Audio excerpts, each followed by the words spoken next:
खुलुमबाय बेयो बडलेण्ड इंखं टेलिभिजन दिनैनि रादाबखौ फरायदों रिंकु बसुमतारिया। दिनैनि गाहाय रादाबाव दं बिटिआरनि दरब्रै जिल्लानि जिल्ला बेंगिरिया बिटिसि खुंथायनि आखायाव फैबाय। 2024 नि बिसायख'थियाव बिपिएफआ हारसिङैनो बाहागो लागोन। 2024 नि बिसायख'थियाव इउपिपिएलआ 25 निफ्राय 30 मासियाव बिजाथि होगोन। बीजेपी सोरखार फैफिनोब्ला बुरखा टफि हमनो मोननाय नङा बुंदों आजमल। एनआरसिनिफ्राय दानख'जानायफोराबो भट होनो मोनगोन बिसायख'थि आय'ग।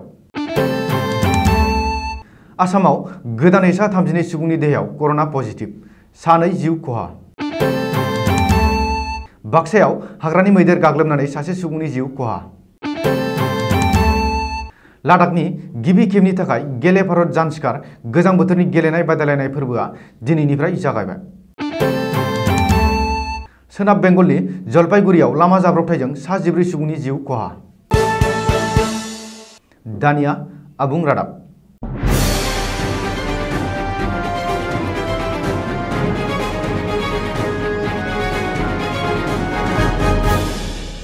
बिटिआर गोरोबथानि गुबुन मोनसे दफाया मावफुं जाबावबाय।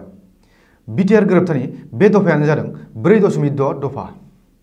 मख'नो गोनांदि बिटिआर गोरोबथानि 4.6 दफाखौ आसाम सोरखारा मावफुंनायनि उनावनो बिटिआरनि सिङाव थानाय दरब्रै जिल्ला फारियै क'क्राझार, चिरां, बाक्सा आरो उदालगुरिनि जिल्ला बेंगिरिया बे समाव बिटिसि खुंथायनि आखाइ मुथियाव फैबाय।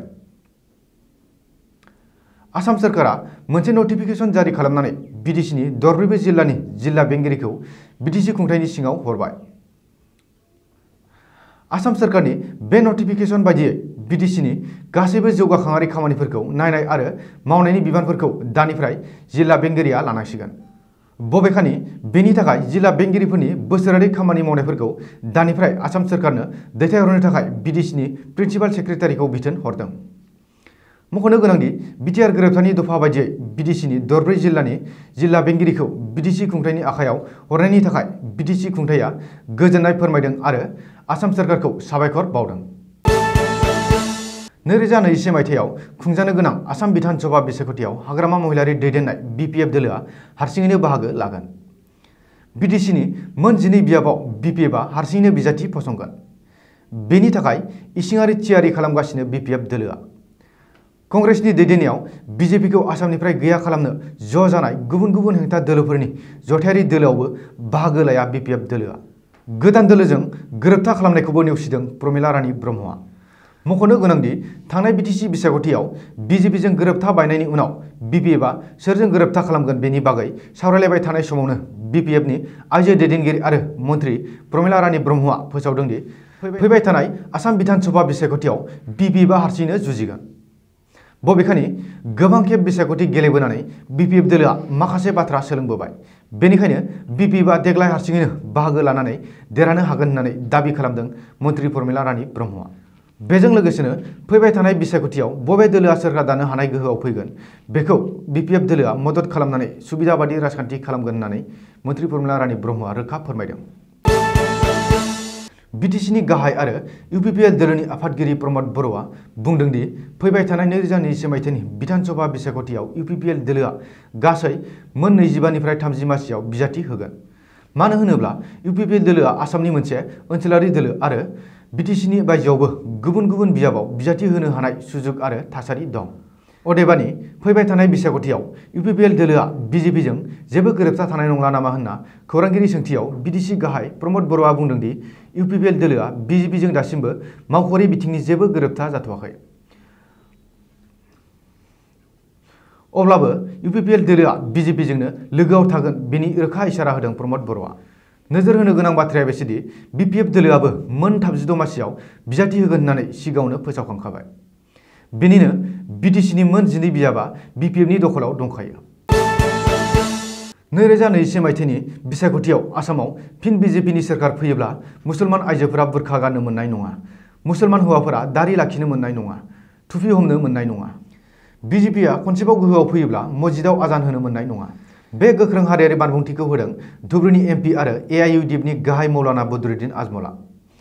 मिथिनो मोननाय बादिब्ला मैया धुबुरी जिल्लानि गौरीपुराव बानजायनाय सुबुं गोमायाव बदरुद्दीन आजमलआ बाहागो लानानै बिजेपिनि हेंथायै सोंखारियो आरो बे गोख्रों हारियारि बानबुंथिखौ होनानै इस्लाम धोरोमारि सुबुंफोरखौ हारियारि थुलुंगाखां होदों। बबेखानि बिजेपिआ फिन खनसेबाव आसाम आरो मिरुआव सोरखार खुंनो हायोब्ला आसामजों लोगोसे भारत हादरनाङै थानाय 3500निबो बांसिन मस्जिदफोरखौ सिफायना थेर बेथेर खालामगोन होननानैबो हारियारि बाथ्रा बुंदों एमपि आजमलआ। मख'नो गोनांदि लकसभानि सासे एमपि जानानैबो बदरुद्दीन आजमलआ बेबायदि हारियारि बानबुंथि होनाया गाज्रि जादों आरो बेबायदि हारियारि बाथ्रा बुंनानै आसामाव फिन गाज्रि थासारि लाबोनो नाजादों होननानै गोबाङानो अजद होदों। एनआरसिनिफ्राय मुं दानजानाय सुबुंफोराबो फैबाय थानाय बिधानसभा बिसायख'थियाव भट होनो हागोन होननानै भारतारि बिसायख'थि आय'गआ बुधबारखालि फोसावदों। फैबाय थानाय बिधानसभा बिसायख'थि खुंफुंनायनि बागै खौरां लानो आरो नायबिजिरनो आसामाव दावबायफैनाय भारतनि बिसायख'थि आय'गआ बुधबारखालि गुवाहाटीआव खौरांगिरि मेल खुंनानै एनआरसिआव मुं दानजानाय सुबुंफोराबो 2021 मायथाइनि बिधानसभा बिसायख'थियाव भट होनो हागोन होननानै फोसावदों। मख'नो गोनांदि आसामनि 19,06,657 सा सुबुंफोरनि मुङा एनआरसिनिफ्राय दानजादों। आसामाव आरोबाव गोदानै सा 32 सुबुंनि देहायाव कर'ना पजिटिभ मोननो हादों। बेजों लोगोसे आसामाव दासिम सा 1316 एक्टिभ कर'ना बेरामि दं। मैया सानसेनि गेजेराव आरोबाव गुबुन सानै कर'ना बेरामिया जिउ गोमायो आरो गुबुन सा 98 कर'ना बेरामिफोरा कर'नानिफ्राय उदां जानो हायो होननानै मिथिनो हादों। रिपर्टनि बादिब्ला आसामाव मैया गासै 15,795 सा सुबुंफोरनि देहायाव कर'ना टेस्ट खालामनाय जादोंमोन। बेनिनो गुबुन सा 32 सुबुंनि देहायाव कर'ना पजिटिभ मोननो हायो। बबेखानि आसामाव कर'ना भाइरासजों गाग्लोबजानाय सुबुंनि बिबाङा गासै सा 2,16,919 जाहैबाय। बेनिनो कर'नानि गाग्लोबनायाव जिउ गोमानायनि बिबाङाबो सा 1,017 सिम बांबाय। ओरैहाय मैया सानसेनि गेजेराव भारत हादरनाङै गोदानै सा 15,233 सुबुंनि देहायाव कर'ना पजिटिभ मोनदों आरो सा 151 कर'ना बेरामिफोरा जिउ गोमायो होननानै मिरु सावस्रि बिफाननि सुलुङाव मिथिनो हादों। मख'नो गोनांदि भारत हादरा निजायै कर'ना भेक्सिन दिहुननानै गिबि खोन्दोनि कर'ना भेक्सिनखौ होखांबाय। नाथाय भारत हादराव दासिमबो कर'नानि गाग्लोबनाया थाबथानायनि मुं लायाखै।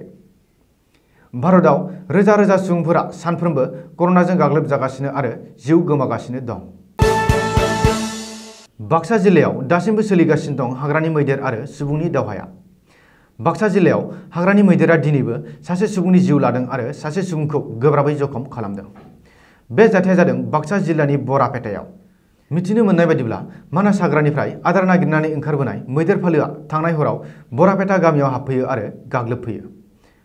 बे जाथायाव जयदेब दास मुंनि सासे सुबुङा जाथायसालियावनो जिउ गोमायो आरो सासे सुबुङा गोब्राबै जखम जायो। बबेखानि बे जाथायनि बागै हाग्रा बिफाननो खौरां हरनाय जादोंब्लाबो हाग्रा बिफाना बेनि बागै जेबो बिबान लायाखै होननानै गामिनि रायजोफोरा अजद होदों आरो हाग्रा बिफाननि सायाव गोख्रों खुद्रिनाय फोरमायदों। लादाखनि गिबि खेबनि थाखाय गेले भारत जानस्कार गोजां बोथोरनि गेलेनाय बादायलायनाय फोरबोआ कारगिल जिल्लानि पदुमाव दिनैनिफ्राय जागायबाय। बे हाबाफारिखौ इउनियन इयुथ एफेयार आरो गेलेनायनि मन्थ्रि किरेन रिजिजुमोना बेखेवनानै होगोन। एआरएलए करेसपन्डेन्टआ बुंदों दि गेले भारत जानस्कार गोजां बोथोरनि गेलेनाय बादायलायनाय फोरबो आरो इयुथ फेस्टिभेलखौ एडभेन्सार टुरिज्मनि गेलेनायनि गावनि गोहोजों बेखेवनो थाखाय जानस्काराव मोनसे बोसोरारि हाबाफारिनि महराव लानाय जादों।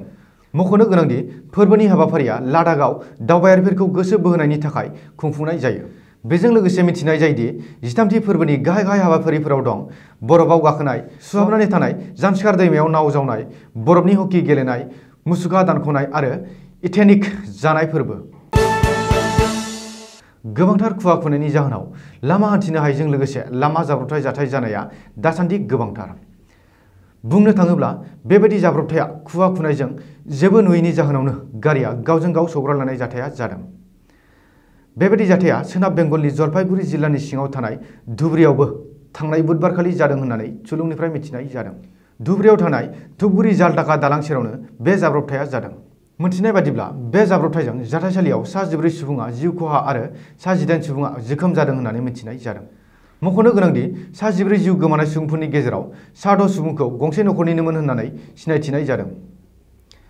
बेबायदि गिख्रंथाव जाथायखौ गाहाय मन्थ्रि नरेन्द्र मदिजों लोगोसे सोनाब बेंगलनि गाहाय मन्थ्रि ममता बेनार्जीमोना गोथौवैनो दुखु मोननाय फोरमायदों। बेजों लोगोसे जिउ गोमानाय सुबुंफोरनि मुङै आरो जोखोम जानाय सुबुंफोरनि मुङै रां अनसुंथाइ होगोन होननानैबो सुलुङाव मिथिनाय जादों। दिनैनि रादाबा एसेनोसै। गोजोन्थों।